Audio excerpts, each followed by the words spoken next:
ஏன் லைட் போட்ட? யாரையா லைட் போட்டாங்க? போட்டா புடிச்சாரியா? போயா, வெளிச்சம் மட்டும் கண்ணு வச்சு கீழே விழுந்துச்சு. கை கால போயிருந்தா போக விடுவோமா? அண்ணாச்சி எப்படி கப்புன்னு பாஞ்சு புடிச்சாரு? ஆமா ஆமா, என்ன மாதிரி ஆம்பளைங்க வந்தா சுத்தி நின்னு வேடிக்கை பாப்பீங்க. வயசு பொண்ணு அப்படியே பாஞ்சு புடிச்சிட்டீங்க. ஏன் உங்களுக்கு ஏன் சூட்டும் கோட்டும்? இது மாதிரி காரியத்துக்கு தாயா? உங்க கழக்கூத்துல புகுந்து நான் குழப்பத்தை உண்டாக்கிட்டேன். என்ன மன்னிச்சிருங்க. நான் ஒரு போட்டோகிராஃபர்.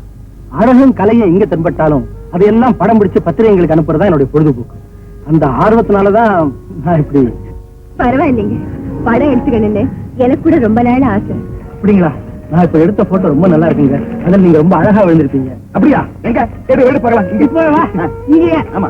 யாரையா சுத்த இவனா இருக்கிற? நீ வா போலாம். உங்க விலாசம் சொல்லுங்க, நாளைக்கு நானே கொண்டாந்து கொடுத்துறேன். விலாசமா? தெரு ஓரத்துல ஏதாவது ஒரு கூடாரம் இருந்தா உள்ள நுழைஞ்சு பாருங்க. அநேகமா நாங்க தான் இருப்போம். அதுதான் எங்க விலாசம். முடிச்சு பலமா போட்டாச்சு. இனிமே நம்ம கூடாரத்தை அசைக்க யாராலையும் முடியாது. யார கேட்டுக்கிட்டீங்க கூடாரம் அடிச்சீங்க? இது புறம்போக்கு இடம்னு கேள்விப்பட்டோம்ங்க. எந்த பொறுக்கி போய் சொன்ன இது புறம்போக்கு இடம்னு?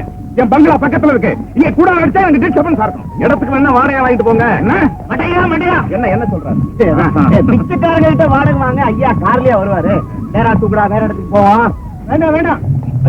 பாத்தியா நமக்கு ஆதரவு நிறைய இருக்குது.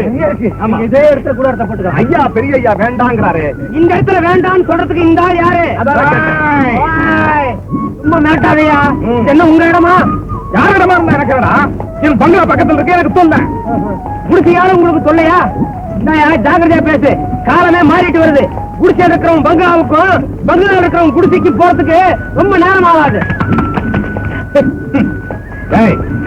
தெருவில் நிறுத்தியா என்ன கேவலப்படுத்துறீங்க? உங்களை கவனிச்சுக்கிறீங்க. தனியா போய் பேசி அப்புறம் ஓடி பாருங்க.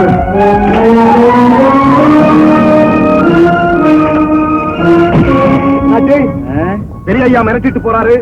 இனிமே இந்த இடம் நீங்க எதுக்கும் கவலைப்பட வேண்டாம். நீங்க இங்க கூடாரம் போட வேண்டிய அவசியம் கூட இல்ல. சரி. பக்கத்துல அதுவும் ஒரு படிப்பகம் இருக்குது. நீங்க அங்கேயே போய் தாராளமா தங்கிக்கலாம்.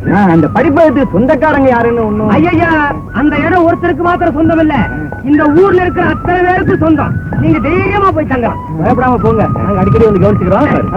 வர்றோம். சரி சரி சரி சரி. இந்த குறிச்சு பத்து சும்மா ரேணு, அவரை பார்த்தா ரொம்ப நல்ல ஒரு